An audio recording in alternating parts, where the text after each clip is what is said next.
Assalamualaikum warahmatullahi wabarakatuh. Alhamdulillahirrabbilalamin. Wassalatu wassalamu ala ashrafil anbiya wal mursalin Sayyidina wa maulana Muhammadin wa ala alihi wa ashabihi ajmain, amma ba'd. Mari kita bahas satu tema yang sering sekali ditanyakan oleh netizen, yaitu mengenai nikah siri. Apakah itu nikah siri? Nikah siri adalah pernikahan yang dilakukan tanpa dicatatkan di kantor KUA, atau nikah dengan cara agama saja. Jadi biasanya ini dilakukan karena kondisi-kondisi darurat. Oleh karena itu, nikah siri ini juga sah dan tidaknya tergantung kepada syarat dan rukunnya. Nikah siri yang sah adalah yang memenuhi syarat dan rukun nikah, yaitu seperti ada dua mempelai, kemudian ada wali yang sah, yaitu orang tua perempuan, kemudian juga ada mahar, ada dua saksi, dan ada ijab qabul yang dilakukan antara wali ataupun orang tua perempuan dan pihak laki-laki yang menikahi. Kemudian juga kondisi yang diperbolehkan nikah siri di suatu negara adalah karena kondisi yang darurat. Jadi misalkan sulit untuk akses ke kantor KUA, atau biasanya karena umur dari mempelai yang masih belum memenuhi syarat, dan juga karena kondisi yang terlalu pendek misalkan, sehingga nikah siri ini biasanya dilakukan hanya untuk sebagai akad akad pemula yang kemudian nanti akan segera disahkan dengan nikah yang resmi. Kemudian banyak nikah siri yang tidak sah yang dilakukan oleh masyarakat karena tidak tahu ya apa itu hukumnya nikah siri. Yaitu yang pertama yang sering terjadi ini adalah tanpa izin orang tua perempuan atau tanpa izin wali, karena mungkin tidak disetujui, lalu dia memaksa melakukan nikah siri dengan meminta pertolongan pihak-pihak yang tidak bertanggung jawab dan tidak sah secara agama, yang mengaku atau dianggap sebagai wali. Ini juga tidak sah, karena nikah itu apabila masih ada wali tidak boleh digantikan oleh orang lain, dan apabila masih ada wali yang paling dekat itu tidak boleh diwakilkan dengan atau diganti oleh wali yang seterusnya tanpa ada halangan. Kemudian juga banyak nikah siri yang dilakukan oleh oleh wali hakim ya, atau ustadz yang mengaku wali hakim. Ini juga tidak sah kalau tanpa izin orang tua atau tanpa sepengetahuan atau atas perwakilan daripada wali yang asli. Kemudian juga yang sering terjadi yang nikah siri yang tidak sah juga dinikahkan oleh bukan walinya atau bukan oleh pihak-pihak yang sah ya, paling tidak oleh seorang kiai atau ustadz. Itu mungkin yang tahu agama mungkin bisa, tapi ini sering dilakukan oleh orang-orang yang mengaku ustadz tetapi sebetulnya dia tidak berhak untuk menikahkan, juga sering terjadi. Kemudian yang juga sering terjadi adalah tidak terpenuhinya syarat dan rukun.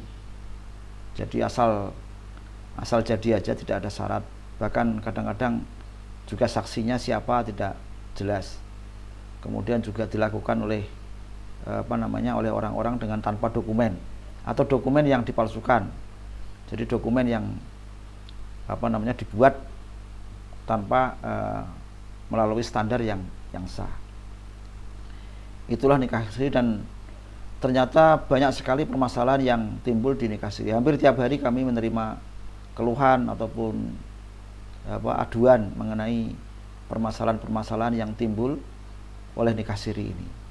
Ini saya sampaikan beberapa hal yang sering terjadi ya di masyarakat ini, yang mungkin bisa dijadikan pelajaran ya, bahwa bahaya daripada nikah siri. Yang pertama adalah tidak ada perlindungan hukum bagi perempuan.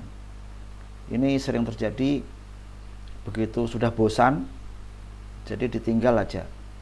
Atau yang sering terjadi juga nikah siri untuk istri yang kedua dan seterusnya.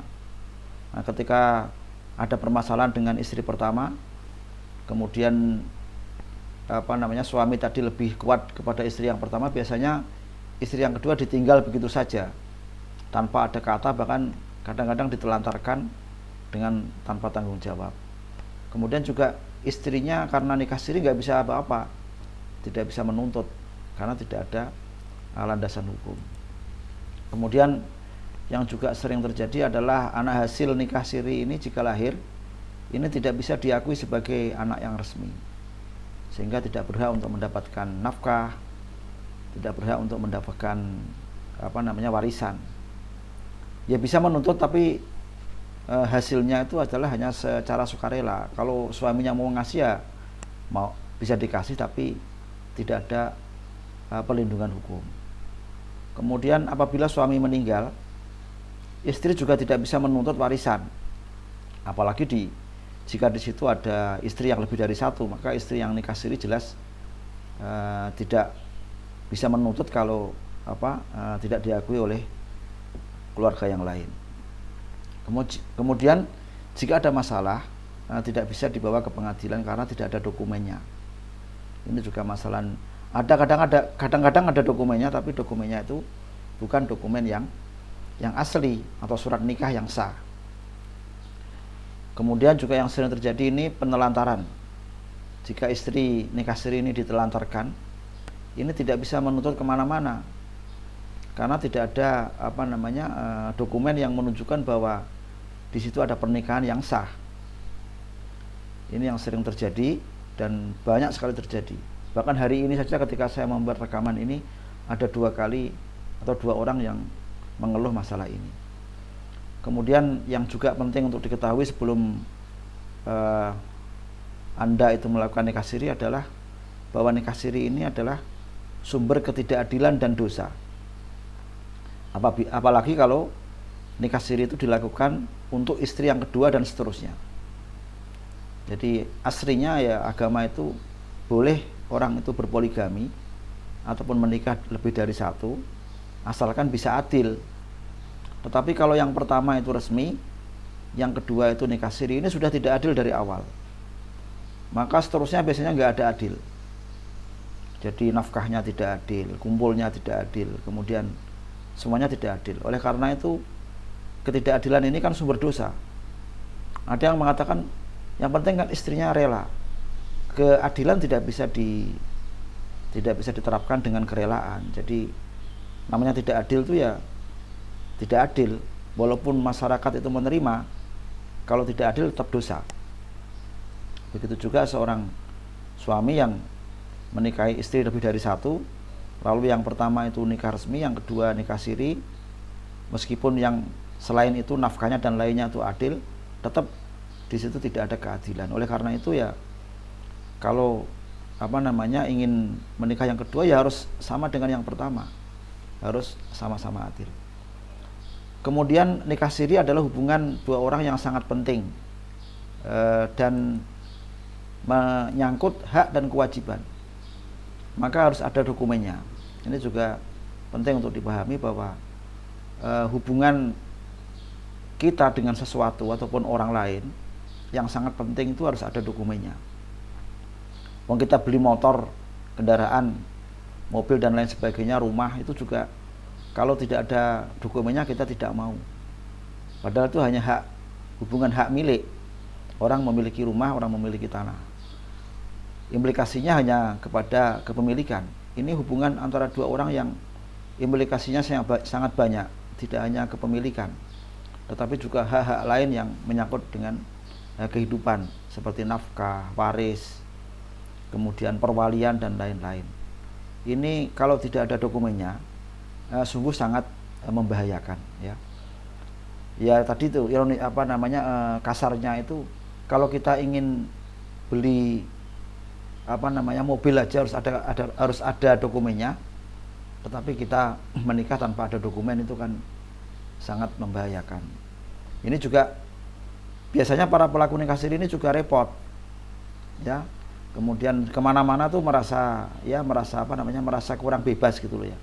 Misalkan mau menginap di hotel yang mengharuskan ada nikah dan lain sebagainya, itu juga tidak bisa dilaksanakan kalau kalau tidak dengan nikah resmi. Demikian sekilas ya mengenai nikah siri ini, mudah-mudahan menjadi hal yang dapat kita catat dan kita amalkan ya. Kemudian juga kita sampaikan kepada masyarakat supaya hati-hati sebelum melakukan nikah siri ini dan betul-betul memenuhi syarat dan ketentuan yang berlaku secara agama. Demikian, wallahu a'lam bishawab, wallahul muwaffiq ila aqwamit thoriq. Wassalamualaikum warahmatullahi wabarakatuh.